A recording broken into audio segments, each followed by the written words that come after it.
Hello and welcome to the Quincy Access Television Studios. I'm Mark Crosby. Thank you for joining us for In Your Neighborhood, a look at wards throughout the city of Quincy.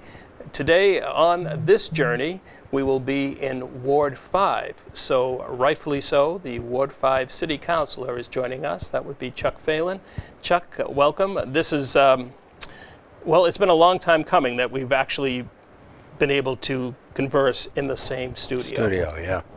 Well, it's, obviously that we're in very extraordinary times, and yeah, it's been a while since I prefer meeting in person, but obviously, we have to social distance, we have to wear a mask, and so I was very happy when you gave me the option of coming into the studio. Definitely, and so was I.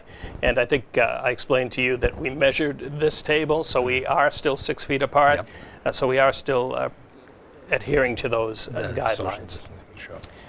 What is going on in your ward? I guess we'll start with Wollaston Center, and in just a moment we will have some footage up of Wollaston Center, kind of looking at Hancock Street, excuse me, to the intersection of Hancock and Beale. But there is, and then we'll go down a little further on Beale to the new to the new T station, the MBTA T station, and then we'll cross over to where the Odd Fellows Lodge was, right? Yeah. Because that is still, of course, for folks. There was a fire there that don't know. There was a fire there, and that area is still fenced off. But before we get there, we will get there in just a moment. Just some contact information for folks to get in touch with you. They probably already have it, but there's a phone number and a web address. My city phone number is 617-376-1355. Also, my email is chuckphelan@quincyma.gov.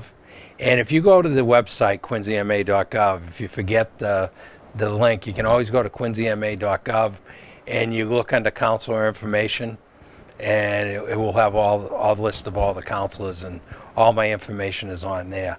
The phone number goes to my cell phone, so I don't have a phone at City Hall or anything, but when you call the city phone number, it does bounce to my cell phone. So, well, which is a great thing because we are all so mobile nowadays. Yeah. And there was a period of time where I couldn't go into City Hall, so it was better to work that way. And I work on my email every morning. It's one of the first things I do. So I try to get back to people as quick and as timely as I can. And I think before we started, we might have been chatting about, yes, we were chatting about where this program would go. So obviously it airs on Channel 8 and Channel 9, but we'll have a web presence at qatv.org and the City of Quincy website, the counselors page at quincyma.gov. Yeah, so people can catch it right on there. And if they watched it once and want to see it again and again and again, they can. I'd love for them to do that, but I don't. Make us stars, both. All right, so we're starting on Wollaston Center in just a moment. We will see, again, some images from Wollaston Center. Recently, Rob Stevens of the Department of Planning and Community Development was before the council with a proposal for redeveloping that area. Yes, they've come up with making a redevelopment zone of the whole Wollaston Business District, going over Newport Ave, which is actually Ward 3. Once you go over Newport Ave, you go into Councilor Kane's ward. But if you come over Newport Ave down towards the MBTA station, up Beale Street to Beach Street and Hancock Street, it encompasses the whole business district. One thing I have to announce, because whenever I talk about it, I've been told that I have to bring this up. I own property in Wollaston Center. With my wife, Hamill Leiden Funeral Chapel and Cremation Services. I will be precluded. As anything, when in today, we have to announce all our conflicts of interest. If there is a possibility of a conflict of interest, I have to send a letter to the city solicitor, and he sends it into the state, and they come up with a decision. And the decision was I am precluded from voting on this because I do own property in the business district that they're looking to rezone. Saying that, I've got that out I will not be voting on it, but I can actually give you information on what it's all about, because I did help in drawing up some of this information in the beginning before that was made known to me. But I will be unable to vote on it, and I have to leave, from talking about it. Sure, So, sure. The last footage that that folks saw was the intersection of Beale and Hancock, and your business was, I think, a little further down on the right. Right. We're actually going to look now onto Beale Street, I believe. there are some empty lots there, like there's the old Wollaston Theater. There's a lot that's been bought up by people looking to develop it from Cushing Street all the way down to Chapman Street. Unfortunately, the old Newcomb Farms, which was there, this COVID times really hit them hard, and they were unable to continue into business. So they have moved on from there, and that whole block has been bought, plus some of the multifamilies behind. So they're going to become, there's a group coming in just on that information. So there will be various people coming in to develop. This gives people a framework. It talks about parking, side yards, density. A lot of those things are in the new zoning package. And one of the things that was in was they had several meetings with the neighborhood and beforehand. And everything that was brought into those meetings has been put into this plan. So there's going to be a lot of give and take on it. And unfortunately, I would have loved to have been part of it, but it's a family business, been in our family for several years, and I am precluded from voting on that. We do have footage right now of the top of Beale Street. We talked about the Odd Fellows Lodge, the hall, and the burnt out area that we see there. Now there's a blue fence. What is going to be done there? I think people want to see something go there because it's been so. That's one of the reasons of including this into this zoning district, which is what they're trying to do right now.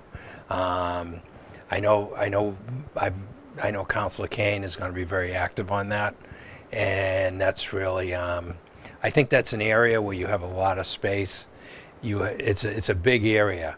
And I think what they're trying to see if somebody will come in and buy up the whole area and actually redevelop it and put something that would be really nice there, that would fit. You got the Wollaston T station right across the street. It's perfect for some sort of development. And I think what you're going to see is, as we get out of the COVID, as we dig our way out of where we are. Before, Wollaston Center was a place where a lot of people walked. There's a lot of walking to the T station. And with the T all done over now, that should bring back foot traffic, which I think will help in the business district, because one of the things in the overlay district is they want to have retail on the first floor with residential above it. One of the shots, of course, prior to us getting to the Odd Fellows Lodge was hall was the T station, and looks great. That suffered for years. Flooding was a big issue down there. Yeah, there's a brook running underneath there. As a young kid, before I can go back before the T station was built, there was a stream running under there, and I used to go play Coke Club over in Montclair, and I would be biking past there's a little bridge going over the stream, so I can remember the stream running there. Yeah, I mean, I think one of the things that's happened with the T is they finally really put some money in there. First of all, there was no handicap accessibility, which even back the first time I was a city councilor, was a big complaint from people, particularly where you have a lot of senior homes in the area. A lot of people would have trouble accessing the T because it was not handicapped accessible. The good news is with the new T station, it's totally handicapped accessible. So far, we haven't seen any flooding problems or anything like that. So it seems like they fixed up a lot of the problems they had before, and the station actually looks really good. I've gone into Boston a couple of times, but obviously it's not getting the use it was pre-COVID, and I think. Well, are you concerned about the MBTA talks about cuts because of COVID? I think I'm a little concerned with it because you see the number of people that depend on it, particularly in that area. We look at like transit development, and I think a lot of people, instead of taking the T, are taking the car, and I don't think that's helping anybody on the roads. I think we want to see us get back to some normalcy so people can park the car and can drive into Boston, and I think that's something we really want to see, because we don't want them parking on the streets. We don't want them using, I noticed the parking lot is, not even half full now. Where pre-COVID, that parking lot would be totally full. And talking about development, retail as opposed to residential, there was a shot in there of the site of You Rent It Tool. So that was a business, a tool rental business. That actually is now, are they condos? I think it's Apartments? It's Okay. apartments. And there's quite a few in that spot. That was a transit-oriented development where they gave breaks on parking. But I think one of the things we have to realize is we all want to say everyone who goes to these developments is going to work in Boston. What we found is most of them don't work in Boston. Because Quincy also has great access to 128, 95. And a lot of these people work down on the 128 belt. And what happens is they have cars. And that's been a particular problem in that area with parking, overnight parking, snow removal. When we've had to remove snow, the cars are all over the street down there. And I think when you're looking at development, you can't just say that, oh, everyone's going to use the T. Because I think one of the things that's happened with this COVID is you find out people don't use the T because they're nervous, as anyone would be, about the social distancing on there, about the cleaning. And so I think when we do developments, we have to take a hard look at them. We have to look in at putting enough parking. Some people have said to me, well, then I can't go up as high. And I'm like, well, okay, I don't want you to go up as high. But I don't want to have those cars onto the street where they start clogging the street, and then it exacerbates the traffic problem that's already there. So I think with a lot of these developments, you have to put in some parking. You got to put in enough parking. Recently, it's right on the edge between, it's Ward 5, Ward 6 is across the street. The Galvins are building condos up there. And one of the things I insisted on there was that they have enough parking. And their thing was, well, we're right near the T. And it's like, yeah, but that only works if everyone who buys your condos works in town Boston. And even if they do, they still might take the car. And I don't think as a society we're ready to give up our cars. And some of the developments that have gone on where they are transit oriented, where there has not been parking, all that happens is they end up parking on the side streets. And that makes streets that were never meant for that type of traffic become clogged. It's a danger when we have emergency vehicles. We have to get down, ambulances, fire engines. And so I think in doing this project, and I know a lot of input came from the neighbors on it, a lot of it has taken a hard look at doing the traffic regulations and the parking regulations. I think that has to be part of anything we do. Now, we had mentioned flooding in that area, especially with the T station and the problems that had.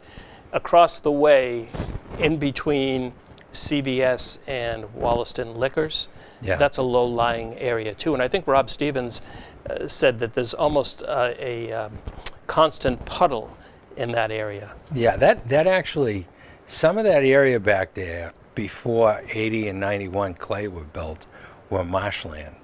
Oh, okay. Yeah, I mean, one of the things about having been around for a while, I can go back to when 80 Clay Street was being built. And before that was built, before where Friendly's Ice Cream is South Coastal Bank now, right behind there was a big marsh area. So a lot of this is on filled-in land, and I think if you're going to build anything there, that has to be part of the plan, is putting the proper drainage and putting, and you're going to have to clean the area up a little bit. So this is I knew that area for, well, I'd probably say I frequented that area in the 80s, 70s and 80s. I remember the Five and Dime. I do remember Brigham's. I remember Heartland Drug, which is now CVS. Yep. I believe Cox Automotive is where Enterprise is now. Rent-A-Car is now, yeah. But I don't remember a Brook, and I don't remember Marsh. I'm going back to the 60s. I mean, Okay. I was born in the 50s, Mark, so unfortunately I was around for that time, biking around on my bike. Well, no, because now you have these memories, so that's Yeah. good. No, and I remember the first national, where the CVS was originally the first national supermarket. Oh, okay. Okay. When did that go out? That probably went out in the early 70s. Okay. Okay, we're getting nostalgic Yeah. here. We're actually going to be talking a little more about history and the Beachcomber, a nightclub that has now, as we're talking, is basically leveled. Folks will see footage of it not during its heyday, during its pre-demolition. And then folks will get to see the open space created there too. A lot of discussion about this particular piece of land. Is it because of its proximity to water?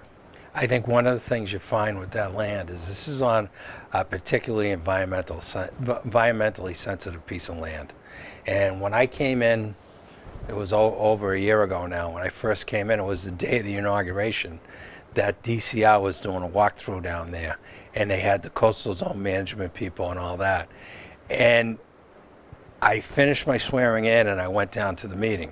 It was a cold January day, and I remember talking with all the different scientists and everyone, all the engineers that were there, and they were saying, I don't see how anyone can build on this. We're not gonna approve any permits. And this was not even the city saying this. There was still city hurdles they had to go through. And there was several stops and starts by different developers. Originally the McGetrick family wanted to put townhouses there. And I think what's happened is the land, if you were trying to build the nightclub today, you wouldn't be able to build it. And the flooding that occurs in back, this will not stop the flooding, but if you try to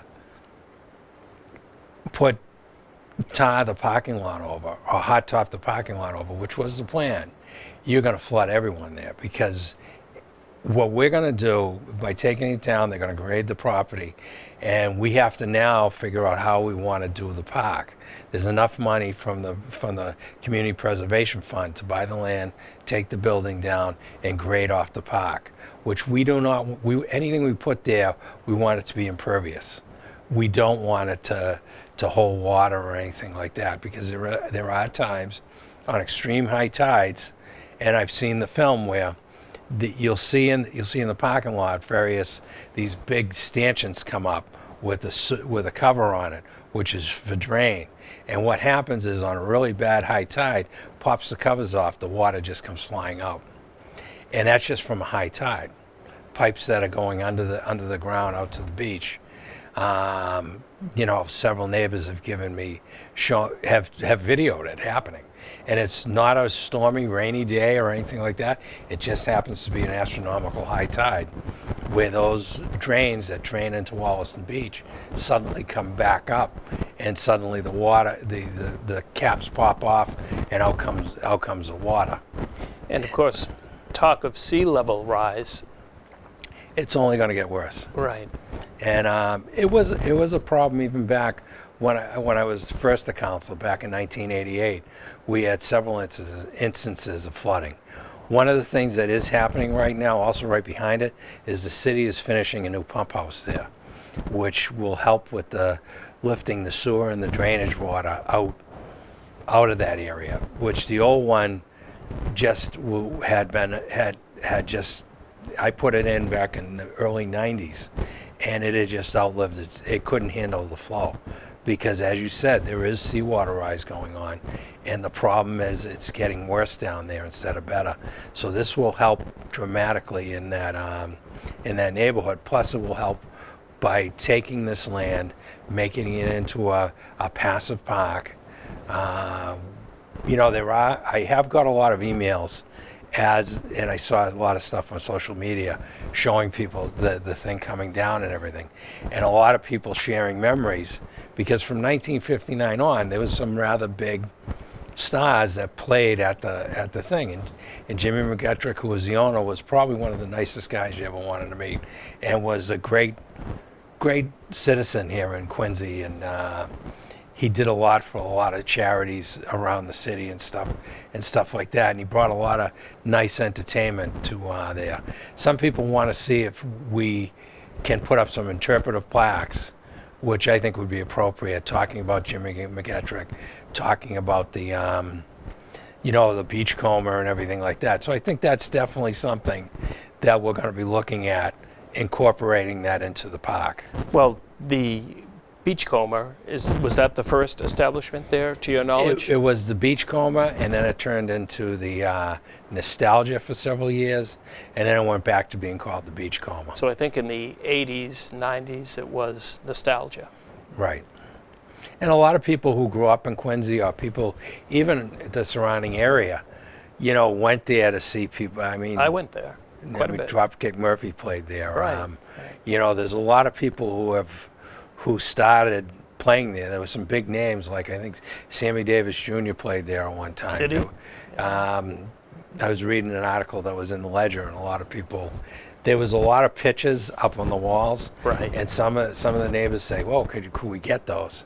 And I talked with the vendors, and they said, over the winter the roof had caved in, and so it basically was open to the elements. So all the rain, the snow, everything was coming in. It was all lost. It was all lost. So anything that was in there is pretty much lost. And so it's sad to see it go, but I think for the neighbors who live behind there, I think we owe putting in some safeguards that will help, and this will be a great buffer zone, preventing them from getting flooded. It's not going to solve the flooding down there. Like I said, the pump house will probably do more to solve the flooding than buying this piece of land. But one thing I do think, and I remember when they took some of the Don Kent Park and all that, I was on the city council when the fire burnt down Kent's carpet land there. And I remember a lot of quotes from people saying, "You've got such a beautiful resource in the beach, and whenever you can get open space around the beach, it should be reserved for open space." And I see the area maybe being graded, being open, some park benches, returning it to the natural marsh grass that really should be there, and using it as a buffer to help. Because you just look at where the houses are, you look at where the beach is, and you don't have to be an engineer to realize that it's below sea level. And I think it's a shame that the Beachcomber moved on. I wish Jimmy McGettrick was still here running it, but that's unfortunate that that's not going to happen. And a lot of the plans, I don't think I thought would have been very detrimental to the neighborhood. And I think from an environmental point of view, this is the best solution. Our last topic of discussion is Quincy Medical Center, or Quincy Hospital, if you're going back even further. Yeah. As we speak, that is undergoing development. That's the Fox Rock Company is in there. They're getting ready. They're coming very close to the point where they're going to begin demolition. My point of view on that is, I realize I opposed the development back when it was before the planning board, and a lot of neighbors also opposed that development, thinking it was too big. But the thing is, they won, and we don't want to make it appear that it's us against them. But I think one of the things that needs to be done is we need to protect the interests of the neighbors around there, because when you're doing construction that's this big, it's going to be very, very disruptive. And I think making sure that we formed a neighborhood group. We're looking to have another meeting with them, and one of the things is, I want them to be there to actually work with Fox Rock, so we make sure that there's mitigation you know, if there's a problem with noise, with say rodents or something like that, that there's a dialogue going on between the two groups. And Fox Rock has stepped up. They have been doing regular emails, and they've been delivering mail to let know what the construction schedule is and all that. But I think we also need a little more working with the neighborhood and working with them to make sure that that their rights are protected too. Now, was the project from its initial stage downsized a bit? No, it's pretty much. It's still the same. It's what Number of units? It was approved by the planning board. One of the things they are doing is they are limiting the number of bedrooms. That's what it was. Okay. So that's a positive step, and technically they didn't have to do that because they were approved at this level. But it was actually, so they've cut back the number of bedrooms, which means the number of people living there. You know, which is, I mean, my opinion was I thought it should have been smaller in the beginning, but that was a discussion that was already decided. So right now, my job as a ward council is to try to make sure that the rights of the residents, and you know, they have the right to build their thing, but I also have to make sure that they're applying with all the city ordinances and laws. And there was also a lot of conditions that were put on by the planning department. And so far, whenever questioned on it, they've been very good. They've jumped up to the plate, and we've already had one meeting. And I know as we start to get into the demolition and all that, we'll start to have more meetings with the neighbors. And I know we only have about 2 minutes left, but aesthetically, the main hospital building will stay? The one with the dome? Yeah, the one with the dome. I think that's all coming down. Oh, that's coming down too? Yeah, I think pretty much everything's coming down. All right, so a whole new look to that area. It will be a whole new look. And, you know, right now, as the councilor, my job is just to try to work with both parties to make sure that the neighborhood is protected. That's my key thing. I was born at Quincy Hospital, yeah, back in 1968, so don't remember anything really of the 60s because it was the later 60s that I was born, but my wife worked at Quincy Hospital when she first came here, I think, from when she moved here from Buffalo, New York. So Yeah. Anyway, things change. Oh, yeah. I want to thank you, Chuck, for coming in and speaking Okay. to me today, and hopefully this will be a reoccurring program. You're invited here. Certainly, anytime that something comes up in your ward you'd like to discuss with me and bring it to the attention of your constituents. Yeah. Thank you, Mark. Thank you. And thank you at home for watching. This has been a program of Quincy Access TV. Please continue to watch QATV for more locally produced programming.